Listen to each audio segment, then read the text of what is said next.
All right, guys, we are quickly wrapping up our book here. We are going to be discussing the playwright and the designer this week, and then the first week in December we'll be talking about the producer. It's hard to believe we're honing in on the end of the course, kind of bittersweet, but I've thoroughly enjoyed working with all of you and getting to know you via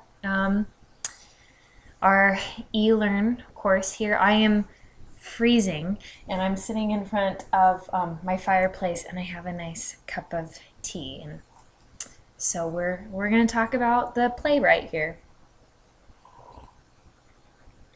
All right. In his preface to 6 Characters in Search of an Author, Luigi Pirandello claims that the 6 title characters of his play suddenly appeared to him as if they had invaded his consciousness, even in his life, suddenly and without explanation. Pirandello's description of his creative process is similar to that of many playwrights, a manifestation so powerful that the characters seem to take on a life of their own. Authors report that some plays begin with a visual image, scene, or a conversation overheard within the writer's mind. The catalyst for a play might be a newspaper article, a previous play, or a novel, a place, a specific painting, or a comic strip. The possibilities are endless. We do not understand a great deal about the creative process, but one thing seems clear. Writers use both the subconscious and conscious mind, dredging up material from a place that is not consciously under their control, then using intellectual, critical faculties to organize, shape, and edit.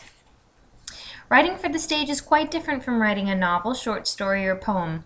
The playwright must be aware of creating a blueprint, a document that is not complete in itself, but is rich and full enough to inspire visual and interpretive artists and artists of the body and voice, actors, to create an aesthetic whole. The spelling of the English word playwright, Playwright, holds a key to its special meaning. In the medieval period, the term wright, Wright, was used for a craftsperson. A shipwright built ships, a wheelwright made wheels and wheeled vehicles. A playwright, therefore, is not just a writer, but a crafter of plays. The changing position of the playwright. At times, crafters of plays have been anonymous, their identity consumed by the producing organization. At other times, playwrights have been celebrated as individual artists. The position of the playwright in the complicated web of theater making changes according to how theater fits into society as a whole and according to the role of the text in production. Playwriting as civic contribution. We are told that the earliest Greek playwrights performed and staged their own plays, thus functioning as what we would now call playwright, actor, and director. Thespis and Aeschylus were actors as well as playwrights. Playwriting was not a profession. People who wrote plays earned their living in other ways, but theatrical activity was considered a significant civic contribution.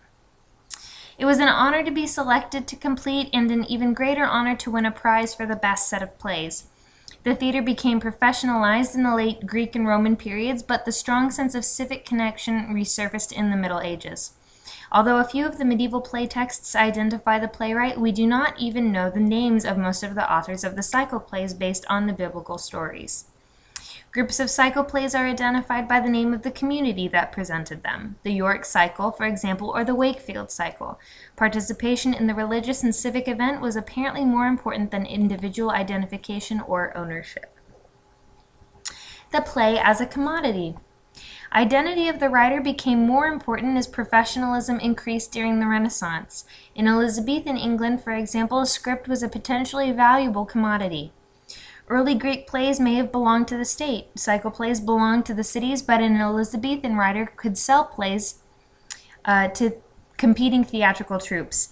In general, a playwright sold a play for a flat fee to a company, which usually chose not to publish the text, since to do so would make it available to competitors. In consequence, some of the first publications of Shakespeare and his contemporaries were pirated editions. Someone in the audience, or perhaps a disgruntled actress, scribbled out dialogue from memory and sold the copy to a printer. Even though Shakespeare's plays were very popular, they were not revered as great literature until much later. The first collected edition of his work was not published until 1623, 7 years after Shakespeare's death. Sometimes an author was attached to or a member of specific acting troupe and intimately involved in its success. Shakespeare wrote many plays for the Lord Chamberlain's Men, later renamed the King's Men, a company in which he was a shareholder. A profitable production meant more money for the shareholders, so the popularity of a play had important financial consequences. A play that closed after the first or second performance night might render a playwright no revenue at all. In 1791, the French National Assembly passed the first law giving royalties, a fee for each performance, to playwrights. The writer's heirs were entitled to collect payment up to 5 years after the author's death. It was some time before other countries followed suit. Social position of the playwright. In the 17th and 18th centuries, neoclassicism encouraged a more literary approach to text, setting specific standards for playwrights to follow in composition and honoring those who did so. Such critical praise often meant little at the box office, however, and any involvement with the stage made a writer, particularly a woman writer, morally suspect and socially unacceptable. The notion that the writer's talents were sold to the highest bidder led to a comparison with prostitutes. Yikes. Despite the popularity of her plays, Aphra Behn, the first professional woman playwright in England, was frequently vilified and dismissed as an immoral and unnatural phenomenon.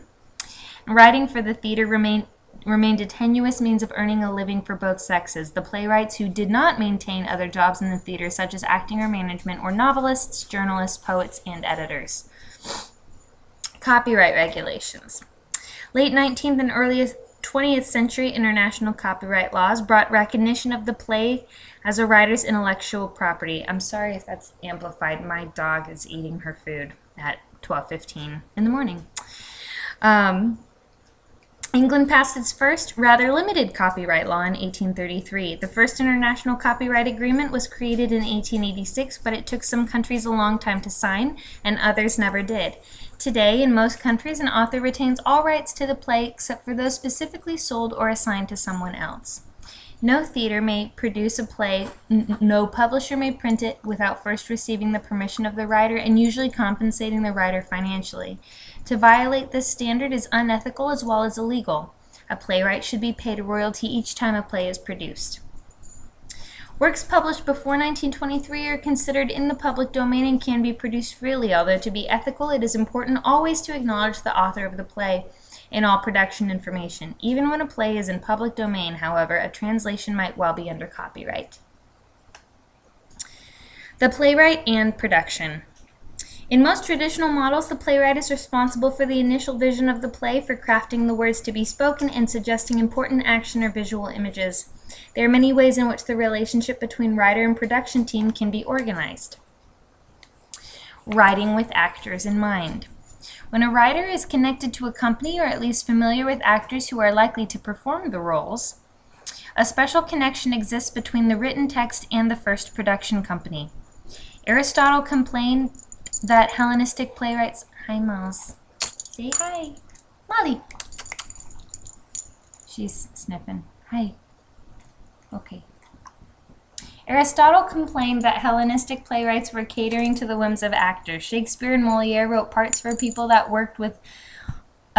he worked with on a daily basis and for themselves. In the 19th century, it was common for authors to create a work for a specific star. The American actor Edwin Forrest even sponsored contests for the best play with a leading role for him. Ooh, gross. But a process that resulted in some of his most famous characters, such as Metamora in a play by that title by John A. Stone. Contemporary playwright Tracy Letts is also an actor and an ongoing member of the ensemble of the Steppenwolf Theater Company. He wrote the Pulitzer Prize-winning play August Osage County in 2007 with this company in mind, and most of the principals came from that ensemble when it opened in Chicago and then continued on to Broadway. In such cases, the playwright can tailor a character to the strengths of particular actors. An actor's appearance, personality, or history can help to shape the fictional character, and a stage-wise playwright would, of course, take into account the various levels of talent available in the company and any specialties, comedy, tragedy, singing, dancing, or acrobatic ability. Of course, writing for a specific company imposes some limitations as well. It might restrict the number of or type of characters to be created. It might dictate the space into which the play must fit. Because of production conventions, playwrights of the 17th and 18th centuries used settings for their plays based on stock scenery already owned by the theater. Today, experienced playwrights are keenly aware of theater production budgets as they consider settings and casting requirements. Writing with a theater in the head. That is the title. Many plays are written with no prior knowledge of when, by whom, or even if they will be produced. In such cases, the writer's imagination is freer to roam, but there will necessarily be a wider gulf between the initial vision and its concrete manifestation of the stage. Believe it or not, some plays were actually just meant to be read and not produced. A basic awareness of the physical aspects of theater is important for writers who wish to see their work produced. A writer who participates in production in other ways gains the advantage of practical knowledge. Someone who attends and studies the theater regularly as an audience member can also develop a strong sense of dramatic feasibility. A writer who is completely unconnected to the theater in any way might have a difficult time satisfying the needs of the stage. Collaborating with actors, directors, and dramaturgs. In current theatrical practice, it is typical for the playwright to collaborate with the creative team on the first production of a play. The collaboration may range from occasional long-distance consultation by phone, fax, and email to daily on-site participation in building the production. The playwright can serve as a valuable resource for unlocking a play's possibilities and may offer interpretations, explain development, and give opinions of performances and designs. The relationship between the author and a play's first director can be productive and exciting or painful and destructive. The potential for conflict over power is great, since the playwright enters the process with a prior sense of ownership and the director feels responsible for the final production. The way in which playwrights and directors interact varies greatly. Some writers need reinforcement and careful questioning. Others thrive on a more adversarial relationship in which conflict with the director pushes them to new creative places. There are as many successful ways of working as there are successful teams, and no one approach will work for everyone. Text or pretext. One of the thorniest artistic and ethical issues in the theater of our time is the relationship of the text, and therefore the playwright, to the rest of the production. In the first half of the 20th century, the director was frequently looked on as an interpretive artist whose job was to come to as complete an understanding of the playwright's intent as possible and then serve that intent in all aspects of production. The words of the play usually were considered set in stone, whether the play was ancient or modern. Judicious cutting of the play was considered acceptable for time considerations, and directors usually did not feel bound to reproduce all stage directions indicated in the script. Any addition or rearrangement of the text without the playwright's permission, however, was considered inappropriate since the playwright was the final authority. As early as the first decade of the 20th century, however, a different point of view began to surface in theatrical circles. When designers Gordon Craig and Adolphe Appia began to focus attention on the director as the master artist of the theater, the stage was set for regarding the script as a pretext for production, as one element of equal weight with design and performance. Antonin Artaud declared that there should be no more masterpieces, discouraging reverence for the text in favor of a visceral, sensual Mali. Where was I? Visceral, sensual experience. The shift in paradigm had a profound effect on the perceived status of the playwright. Today it is possible to find practitioners who embrace either position, as well as those who fall on a continuum somewhere between the two extremes. Here the director rather than the author is the primary creative source.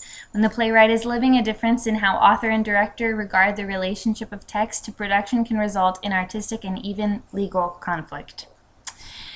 Revision in rehearsal. When the playwright is able to collaborate in the production process, she or he has a valuable opportunity to see and hear the play on its feet. Some playwrights make a few revisions once the play is in rehearsal, but others use the experience to continue shaping the play. Early in the rehearsal process, structural problems may become apparent and the author may move scenes around, cut, or add material. When dialogue is not working, it can be refined or eliminated. Frequently during the rehearsal process, a playwright may rewrite a scene, repeatedly attempting to fix a problem identified by the director, dramaturge, an actor, or the playwright. Valuable comments from directors and actors can lead to changes or improvements in the script. As the rehearsal process continues, actors need a set script to rely on, and changes tend to become fewer and less drastic. In the high-stakes world of commercial theater, however, changes may be made at the last minute, even after the show is in front of an audience. In the first half of the 20th century, shows bound for Broadway used to be performed out of town for a period of revisions and adjustments before officially opening in New York City. New plays now are usually developed in small theaters before they are produced on the main stage of a resident theater or adopted by a commercial producing organization. With the current practice of previews, professional productions often play for weeks with a paying audience at somewhat reduced ticket price before the official opening, to which critics are invited. Some established nonprofit theaters offer special programs to showcase new plays. I guess this was summer of 2012.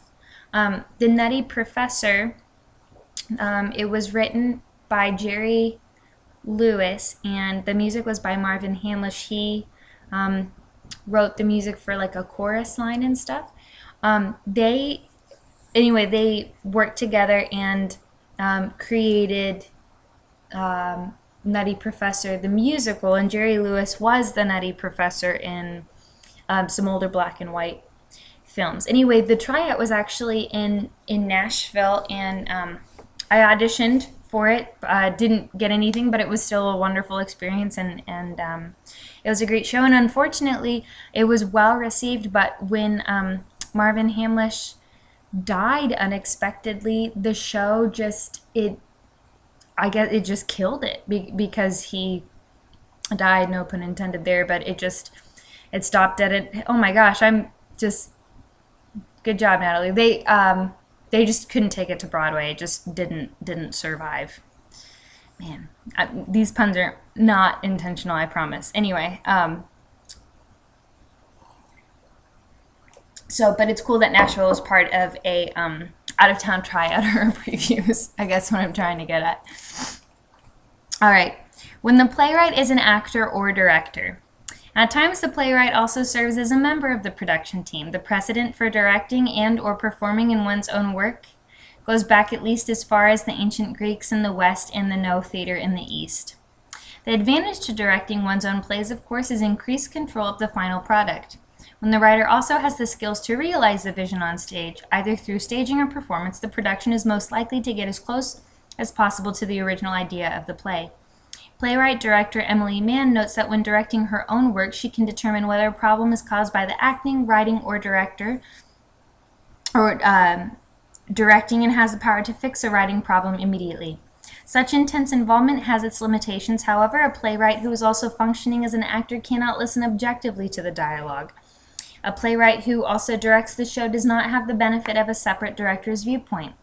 Playwrights who have had their work directed and acted successfully by others frequently point out that the energy and vision of the artistic team enhance the production in ways previously unimagined. An insightful director, actor, or designer may discover qualities in the script of which even the playwright was unaware. In an ideal production, the company does not just realize the playwright's vision, but transcends it. So another, you guys may be familiar, another kind of popular playwright, actor and director is Lin-Manuel Miranda. Lin-Miranda Manuel, one of the two. He directed and then was Usnavi in The Heights, and he is actually Hamilton in New York right now. We will get to producing and ticket costs and things like that. But it's quite the show. I'm going with my mom and my sister in January, and we just paid $250 a ticket to see it. But it's apparently just like life-changing, so I'm really excited. But he is very so creative and so different. All of his musicals involve hip-hop and rap. So I love In the Heights. It's one of my favorite musicals, and so I'm excited to see what he does with Hamilton. based on like the founding fathers, Alexander Hamilton. So it'll be interesting. All right. Development of new plays. The playwright's collaboration with directors and actors is sometimes extended earlier into the development stage of the script. Play readings offer a chance for the writer to hear the play come alive without the large investment of a production. A reading may be private and very informal, may be presented to the public or an invited audience, may be rehearsed, and may sometimes even be minimally staged, but with the actors keeping scripts in hand. Many theaters currently offer programs dedicated to helping new work along. In addition to its regular season, Center Stage in Baltimore offers First Look, a series of readings and play development workshops. Some theaters specialize in developing new work. The New York Theater Workshop and Chicago Dramatists, for example, exist to develop and produce new plays and foster the development of playwrights. Many musicals are now developed in workshop. Avenue Q and Spring Awakening, for example, and Stephen Sondheim often chooses to develop shows in workshop for a long time prior to public performance. Non-traditional play development. Since the 1960s, some theater artists have chosen to disrupt the boundaries of responsibility between playwright, director, and actor by creating scripts in innovative ways. Some artists prefer to write and perform their own work, which leads to a very personal, complete production. Solo artist Spalding Gray developed material in front of an audience in a very intuitive way and mined his own experience to produce monologues such as Swimming to Cambodia, Monster in a Box, and It's a Slippery Slope. Issues of ownership. My leg is asleep. All right. The collaborative process of script development as it is currently practiced raises difficult issues of intellectual property. Ultimately, the playwright has control of any play he or she has written, but who owns the moment that was developed by actors in a workshop improvisation and later written into the script? If the director comes up with an important piece of action or a major visual image, or a dramaturge suggests a successful idea for restructuring, should the contributing artist share in the intellectual ownership and therefore any monetary rewards? This volatile issue has been and continues to be debated by individual artists and the guilds or unions that represent them. At times, disagreements over artistic ownership ends up in court. Freedom and limitations. In today's theater, a crafter of plays may choose to write alone and with collaborators or in workshop and to build a script that is unfettered by questions of personnel and production budgets, or specifically tailored to the needs of a company or theater. There are no artistic rules for playwrights to follow. They are free to choose models from the past, establish new conventions, let their imaginations soar. Ironically, escalating production costs create a different kind of limitation, and given the handcrafted aspect of live theater, companies can afford to produce only a limited number of scripts. Competition is fierce, and aside from musicals, marketing a large cast, big budget play is next to impossible.